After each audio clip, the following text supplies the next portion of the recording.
The flight attendant's polite smile barely masked the impatience in her eyes as she blocked the aisle with her perfectly manicured hand. "I'm sorry, ma'am, but this is the first-class cabin. Your seat is in economy." Martha's fingers tightened around the worn strap of her handbag. She had never flown first class before, never even dreamed of it. The ticket in her hand, creased and slightly bent from how many times she had checked it, was supposed to be her moment, her chance to feel, just for once, that she mattered, that she wasn't invisible.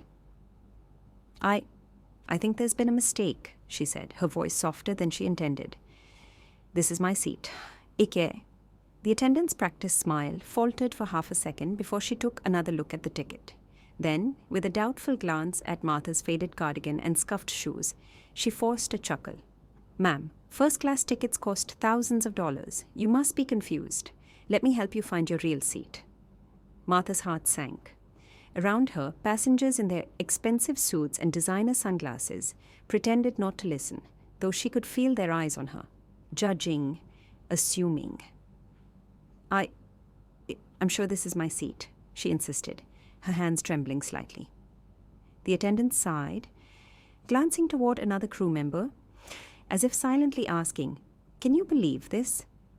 Then, just as she reached for the ticket to fix the situation, a voice echoed through the cabin. "Is there a problem here?" It was deep, commanding. A voice that made everyone turn. Martha turned too, her breath catching as she saw where it came from. The pilot. Tall, confident, his uniform crisp and pristine. But it wasn't just that, it was his eyes. They were locked onto hers, filled with something unexplainable, recognition, shock. And then, to the stunned silence of the entire first-class cabin, he stepped forward and said the last thing anyone expected. "Mom?" For a moment, the entire cabin seemed frozen in place. The flight attendant's forced smile vanished. The murmuring passengers went silent. And Martha? Martha just stood there, gripping her bag like it was the only thing keeping her grounded. She blinked up at the man in front of her, the pilot, tall, strong, eyes so familiar they sent a shiver down her spine. He looked like someone she used to know, someone from a past she had long buried under years of struggle. But that was impossible. I'm sorry," she whispered, her voice barely audible over the hum of the engines. The pilot took a slow step closer, his expression unreadable. "Mom, it's me. It's James." Martha's breath caught in her throat. Number it couldn't be. James had been gone for years. A lifetime ago. He was just a boy when she felt the weight of every memory slam into her at once. The tiny apartment, the nights spent wondering if she had made the right choice, the pain of letting go so he could have a better life. The son she had lost. Her legs felt weak. She would have stumbled if not for the sudden warmth of his hands gripping her shoulders. "It is you," James murmured, his voice breaking. The flight attendant cleared her throat awkwardly. "Captain, is everything all right?" James turned to her, something sharp and unreadable flashing in his eyes. "Yes, but I need a moment." Passengers were staring now, shifting uncomfortably in their seats, sensing that something monumental was happening before them. Martha's lips trembled. She reached up, hesitating, then cupped his face in her wrinkled hands like she was afraid he would disappear. "James?" And then, in a voice so small, so fragile, she asked the only question that mattered. "Is it really you?" James nodded, blinking rapidly, as if he still couldn't believe it himself. "Mom, I found you." The flight attendant, still processing what was happening, stammered. She was saying this was her seat, but I was just about to. James cut her off, his voice steady, unwavering. "She's in the right seat."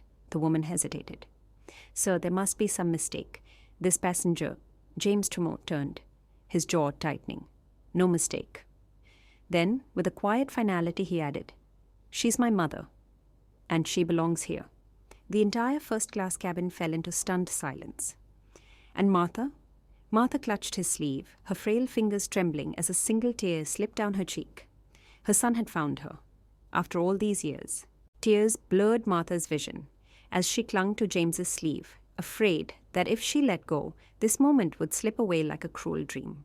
The boy she had lost, the boy she had prayed for every night, was standing before her, Not as a child, but as a man. A man in a pilot's uniform. A man who, against all odds, had found his way back to her. The flight attendant, still rattled, looked between them as if waiting for someone to tell her what to do. The other first-class passengers shifted in their seats, pretending not to watch but hanging on to every word. James took a deep breath and turned to the crew. "I need a few minutes before we take off. Can you handle the cabin?" The co-pilot, who had just stepped into the aisle, nodded quickly. "Of course, Captain." Without another word, James gently took Martha's arm and led her past the curious eyes of the passengers, through the curtains, and into the private pilot's lounge. The door clicked shut behind them. The moment they were alone, Martha finally let out a shaky breath. "James, how? How is this happening?" James ran a hand through his short-cropped hair, his expression torn between disbelief and overwhelming emotion. "I don't know where to start," he admitted. "I thought I'd never see you again." Martha placed a trembling hand on his cheek as if reassuring herself that he was real. "I searched for you," she whispered. "For years I searched, but they told me you were adopted into a good family, that you were happy." James swallowed hard, nodding. "I was. They were good people. They gave me a life I never could have had otherwise, but I always felt like something was missing." Martha wiped a tear from her cheek. "And now," James exhaled, his voice thick with emotion, "and now I know what was missing." Silence stretched between them, heavy with all the years they had lost. Then James glanced down at her hands, still gripping her worn-out handbag. His gaze softened. "You're flying somewhere. Where?" Martha hesitated, embarrassed. "It's nothing." James raised an eyebrow. "Mom?" The word made her heart skip. It had been so long since she'd heard it. She sighed, looking away. I saved up for this flight for a long time, just a small trip. Something for myself. I've never been anywhere before." James stared at her for a moment, then, to her surprise, he let out a small, breathless laugh. "After everything, the universe finally throws us together, and you're sitting on my plane." Martha smiled through her tears. Fate works in strange ways. James exhaled, then took her hands in his. "Then let's not waste it." Martha tilted her head. "What do you mean?" James gave her a soft but determined look. "Forget that small trip. From now on, you fly wherever you want. First class, always. With me." Martha gasped. "James, no, I can't." "Yes, you can." His voice was gentle but firm. "Because you're my mother, and after all these years, I'm finally bringing you home." And with that, James pulled her into his arms, holding her tight as if he would never let go again. For the first time in decades, Martha felt like she belonged somewhere. Not in the background, not as just another passenger, but as a mother in the arms of her son. The boy she had lost. The man he had become. James held her like he was afraid she'd disappear if he let go. And maybe, in some way, he was. When he finally pulled back, his eyes were glassy, but his expression was firm. "You're not flying alone ever again," he said, his voice steady. "Wherever you want to go, whatever you want to see, I'll take you there." Martha shook her head, overwhelmed. "James, I never wanted to be a burden." "You're not," he interrupted. "You never were." She opened her mouth to argue, but James wasn't having it. He gently squeezed her hands, his grip warm, reassuring. "All these years I've had everything. A career, success, people who respect me. But I never had this. Never had you." He took a deep breath. "I don't want to make up for lost time. I want to start from here, with you in my life." Martha covered her mouth, her shoulders shaking as she tried to hold back her sobs. "I don't deserve this." James smiled, shaking his head. "You deserve the world, Mom."